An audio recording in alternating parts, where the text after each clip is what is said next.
తిని లేదా రంగురంగు కలిపినటువంటి ద్రవాలు ఏదో తాగేసి కడుపు నింపుకొని ఏదో బ్రహ్మాండంగా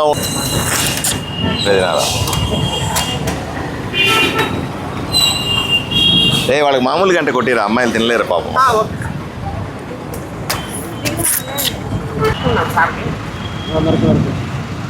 ఏమన్నా బాగున్నారా? బాగున్నాయా? ఏం పేరు? సునీల్ సార్, నక్కల్ సురేష్ కొడుకు. నేను నక్కల్ సురేష్ కొడుక. నువ్వే తెచ్చినా ఇవన్నీ? నేనే. మా తమ్ముడు. మీ తమ్ముడా? మా చిన్న కొడుకు. అవునా? ఆయన మంచివి రెండు కొడతావా? కొట్టిస్తున్నావు. టేస్ట్ బాగుంటుంది. ఎక్కడి నుంచి వచ్చినాయి రా ఇవి? పెత్తముల నుంచి తీసుకొచ్చారు ఇవన్నీ కూడా. అక్కడ చెట్లు నుంచి అప్పుడు కోసుకొని వస్తారా? కాంట్రాక్ట్ పట్టుకొని చెట్లు తీసుకొస్తాం. చెట్లు కాంట్రాక్ట్ పట్టుకోవాలి సార్. ముందుగా పట్టుకోవాలా? ముందుగానే సంవత్సరంకి ఇంత అని ఇస్తారనమాట చెట్లకి. ఈసారి బాగా వచ్చినాయి ఇవి? బాగా వచ్చినాయి సార్. ఈ సంవత్సరం కొంచెం లేట్గా వచ్చింది పంట, ముందు కాయలు ఎక్కువ వచ్చింది సార్ ఈ సంవత్సరం. ఏమ్మా బాగున్నారా? ఏ కాలేజు? ఆర్ట్స్ కాలేజా. ఏం పేరమ్మా? ఏం చదువుతున్నావు? BA political. ఎమ్మెల్యే అవుతావా? నువ్వమ్మా? BCom CA. నువ్వు? BCom CA. తట్ నుంచి తింటారా? తినండి అమ్మా, మంచిగా ఉంటాయి. తినండి, ఏం కాదు. తినమ్మా, పర్లేదు, ఏం కాదు. ఇట్లా తినాలా? తెలుసా? తిన్నావు? తెలీదా? ఇట్లా అనుకొని తినాలా? వాళ్ళకి మామూలు గంట కొట్టిరా, అమ్మాయిలు తినలేరు పాపం.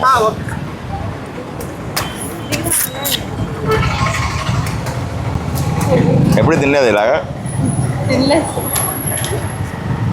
దీన్ని కింద చిన్నగా ఉంటాయి,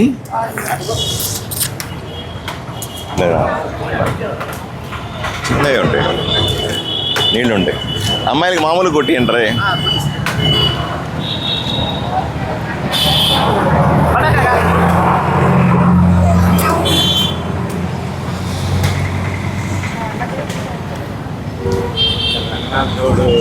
అన్నా అవును అవును బాబాయ్ కలసామని చెప్పిన.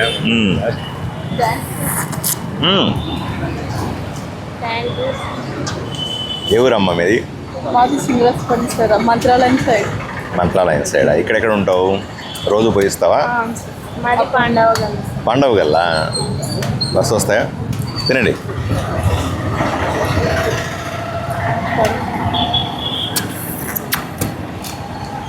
తీసుకుంటారా మీరు కూడా? తినండి అమ్మా, కొట్టిస్తా, తినండి.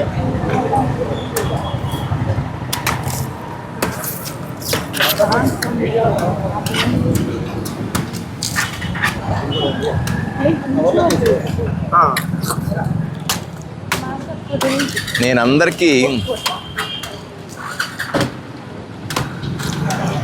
అందరికీ ఒకటే చెప్తాను.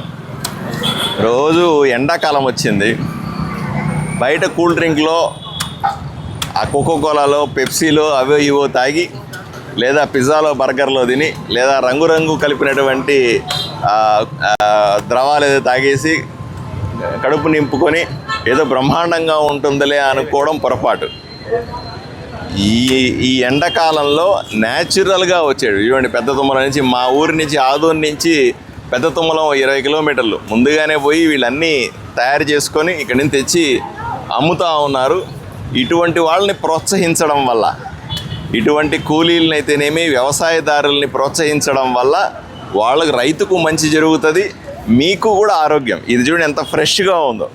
మీరు తాగే కూల్ డ్రింక్ కానీ, మీరు తాగేటువంటి ద్రవాలు ఏవైతే మార్కెట్లో దొరుకుతాయో అవన్నీ ఎన్ని రోజులు అంటే తయారు చేసుకొని, ఎప్పుడో ఫ్యాక్టరీలో తయారైనటువంటి కూల్ డ్రింక్ని ఇప్పుడు తాగుతూ ఉంటాం మనం. ఇది చూడండి, ఇప్పుడే చెట్టు నుంచి పొద్దున్నే కొట్టుకొని వచ్చి ఇక్కడ పెట్టి ఫ్రెష్గా ఇస్తూ ఉంటే దీనివల్ల ఎంత ఆరోగ్యం ఉంటుంది, ఎంత మంచి జరుగుతుంది. వీళ్ళకు ₹1 ఇవ్వాలి, వీళ్ళ దగ్గర బేరం ఆడుతూ ఉంటారు. అలా కాకుండా వీళ్లకు రైతులు ఎవరైతే ఇలా రోడ్డు మీద కూర్చొని కష్టపడి చేస్తూ ఉన్నారో వీళ్ళని ప్రోత్సహించగలిగితే, వీళ్లకు మంచి జరగలిగితే, వాళ్ళకు రూపాయి ఆదాయాన్ని ఇవ్వగలిగితే వాళ్ళకు బాగుంటుంది, మీకు బాగుంటుంది అనే విషయాన్ని చెప్పడానికి నేను ఇక్కడ కాసేపు, నాకు కూడా ఇష్టం ఇది, అప్పుడప్పుడు ఇష్టం కాబట్టి తినాలని ఆగాను. సంతోషం. రైట్.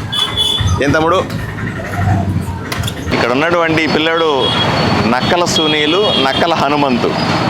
ముందుగానే చెట్లు మాట్లాడుకొని బేరమాడి. ఎంత ఖర్చు అయింది మీకు తేవడానికి ఇవి? ఒకసారి మేము ఒక 70,000 పట్టుకున్నాం సార్ కాంట్రాక్ట్. 70,000. ఎన్ని చెట్లు? ఒక 200 చెట్లు వచ్చినాయి సార్. 200 చెట్లు వచ్చినాయి. దాంట్లోంచి ఎన్ని గెలలు వచ్చినాయి ఇలాగా? అంటే రోజు నరుకొచ్చుకుంటాం సార్ చెట్టుకి. రోజు అవసరమైనవే నరుకొచ్చుకుంటారు. పనికి రాకుండా చిన్న కాయలు నరుకుడుతుంది సార్. అవి ఎన్ని కాయలు బాగా అప్పుడే కింద గుచ్చిలో పండ్లు అయినవి చూసి నరుకుని తీసుకొస్తాం అనమాట. ఆటోలో వేసుకొచ్చుకుంటారు. అది వేసుకొచ్చి ఎంత అమ్ముతారు ఇవి? ఒకటి ఇవి సార్ డజను 60 రూపాయలు అమ్ముతాం సార్. డజన్ 60 రూపాయలు. సాయంకాలం ఎంత సంపాదిస్తారు? సార్ 3,000. 3,000 రూపాయలు సంపాదిస్తావు. Very good. నీ ఖర్చు అంతా పోనీ ఎంత మిగులుతుంది? ఎంత సార్ కూలి వరకు. కూలి వరకు చెట్లకి ఇంకా ఆటో బాడీగా అంతా డీజిల్కి అంతా తీసేస్తే ఇంకా. ఈ సీజన్ ఎన్ని రోజులు ఉంటుంది? ఒక 3 నెలలు వస్తుంది సార్. 3 నెలలు. రోజు వస్తాం 3 నెలలు ఇక్కడికి? రోజు అంటే రాలేము కదా సార్. అవి కాయలు దొరకాల మనకు కూడా. ఒక్కొక్క రోజు కాయలు దొరికినప్పుడు తీసుకొని నరుక్కుని వస్తాం. గిట్టుబాటు అవుతుందా? ఈ సీజన్ అయ్యే లోపల గిట్టుబాటు అవుతుందా? ఆ 70,000 కట్టేసిన తర్వాత నీకు కొంత డబ్బులు మిగులుతాయా?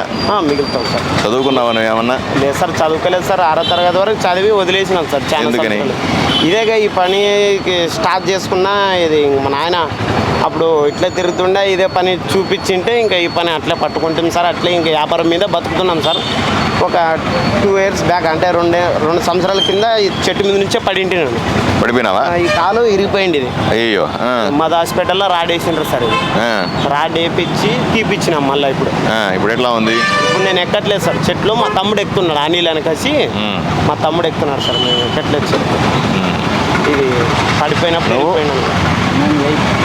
8వ తరగతి చదువుకున్నావు, మళ్ళీ ఎందుకు చదువుకోలేదు? ఇదే పని వల్ల. ఈ పని వల్ల ఇసి పెట్టినావా? ఇది ఒక పనే చేస్తారా, ఇంకేమైనా పనులు కూడా చేస్తారా? అయిపోయినాక ఇంక పొలం పనికి వెళ్తాం. సీజన్ అయిపోయిన తర్వాత పొలం పనులు చేస్తారు. ఓకే. ఎంత పొలం ఉంది? 5 ఎకరాలు. 5 ఎకరాలు. నీది 5 ఎకరాలా? నీకు 4 ఎకరాలు ఉంది. 4 ఎకరాలు. ఏం వేసారు ఇప్పుడు? మా పత్తి వేసినాం సార్. అంతా ఇంకా టిల్లర్ కొట్టి ఇచ్చినాము. ఇప్పుడు పత్తి లాభదాయకంగా వచ్చిందా? అవి బాగానే పోయినాయి ఈ సంవత్సరం. రేట్లు కూడా బాగా పోయి. Very good, very good. 2 లక్షలు మిగిలింది. 2 లక్షలు మిగిలిందా? ఏం చేశారు ఆ డబ్బులతో? అదే ఇల్లు పని. ఇల్లు కట్టుకున్నావా? పెళ్ళయిందా? వాళ్ళ అన్నగా అయింది సార్. ఇంకా నీకు లేదు సార్. వెతుకుతున్నారు సంబంధాలు. మన సంబంధమా? నేతికి పెడతాను మంచి సంబంధం. చాలా సంతోషం. వీళ్ళిద్దరూ కూడా ఒక ఆదర్శం. ఎందుకంటే నేను ఎప్పుడు చెప్తాను, అత్యంత వెనుకబడినటువంటి ఆదోని పశ్చిమ ప్రాంతాల్లో ఉన్నటువంటి రైతులు, యువకులు ఎలా ఉంటారో చూడండి. 10వ తరగతి లోపలే చదువుకుంటారు. తప్పనిసరిగా కూలీ నాలి చేసుకుంటే తప్ప బతకలేరు. ఏదో కష్టం నష్టం పడి ఒక చిన్న ఇల్లు ఏర్పాటు చేసుకొని పెళ్లి చేసుకొని బతకాలన్న ఆలోచన తప్ప ఇంకేమీ ఉండదు. ఈ రకమైనటువంటి వాళ్ళకందరికీ సాయం చేయాలి. తప్పనిసరిగా ప్రతి ఒక్కరూ కూడా ఇలాగా ఉన్న రైతుని ప్రోత్సహించాలా. మిగతా కూల్ డ్రింకులు అవి తాగడం కంటే ఇవి తాగడము ఆరోగ్యానికి మంచిది అనే ప్రచారం చేయాలి. వీళ్ళు ఒక కాయ ఎంత తీసుకుంటావు? ఈ కాయ ఎంత తీసుకుంటావు? 20 రూపాయలు అమ్ముతాం సార్. ఈ కాయ 20 రూపాయలు తీసుకుంటాడు. దీంట్లో ఉన్న పోషక విలువలు 20 రూపాయల కంటే 200 రూపాయల విలువైనటువంటి పోషక విలువలు ఉంటాయి. కాబట్టి ఈ అబ్బాయి 20 రూపాయలు ఇస్తే మీరందరూ కూడా 40 రూపాయలు ఇవ్వండి ఈయనకి. ఎందుకంటే వీళ్ళని బతికిస్తేనే ఇది బతుకుతుంది. లేకపోతే భవిష్యత్తులో ఈ కాయలే లేకుండా పోతే, ఎవరు కొట్టేవాళ్ళే లేకుండా, ఇది కొట్టాలంటే చెయ్యి ఇరిగిపోద్ది. మనం ఎవరు కొట్టలేము. ఈ కత్తి తీసుకొని నేను కొట్టాలని ప్రయత్నం చేశాను అనుకోండి, నా కాళ్ళ మీద వేసి నా వేళ్ళ మీద వేసుకుంటాను. ఎంతో కష్టం. ఇది ఎంత పదునుగా ఉంది చూసారా? ఇట్లా అంటే తెగిపోయి ఎంత పదునుగా ఉంది. ఇంత పదునైన కత్తుల్ని పెట్టుకొని రిస్క్తో కూడి చేస్తున్నారంటే ఆలోచన చేయండి. ఇది కూడా మనం అర్థం చేసుకోవాల్సిన అవసరం ఉంది. ఇది నైపుణ్యంతో కూడుకున్న పని. రైతులంటే ఆషామాషి వ్యవహారం కాదు. రైతులంటే ఎవడో రోడ్డు మీద కూర్చొని చులకనగా చూస్తాం. ఈ కత్తి పెట్టుకొని రోడ్డు పక్కన కూర్చొని దుమ్ము ధూళిలో కొట్టేస్తున్నాడంటే మనకి ఏముందిలే అని అది బేరం ఆడతాం. 30 రూపాయలు అని చెప్తే 20 రూపాయలకి, 20 రూపాయలు అనేది 10 రూపాయలకి అని బేరం ఆడతాం. వీళ్ళ నైపుణ్యం, వీళ్ళ కష్టము, వీళ్ళ బాధ ఇవన్నీ చూస్తే మనం వాళ్ళు 20 రూపాయలు అడిగితే మనం 40 రూపాయలు ఇవ్వాలి, 50 రూపాయలు ఇవ్వాలి. అప్పుడే మనం రైతు పట్ల ఔదార్యాన్ని చూపించినట్టుగా అర్థమవుతుంది. ఆల్ ది బెస్ట్ తమ్ముడు. శభాష్ శభాష్.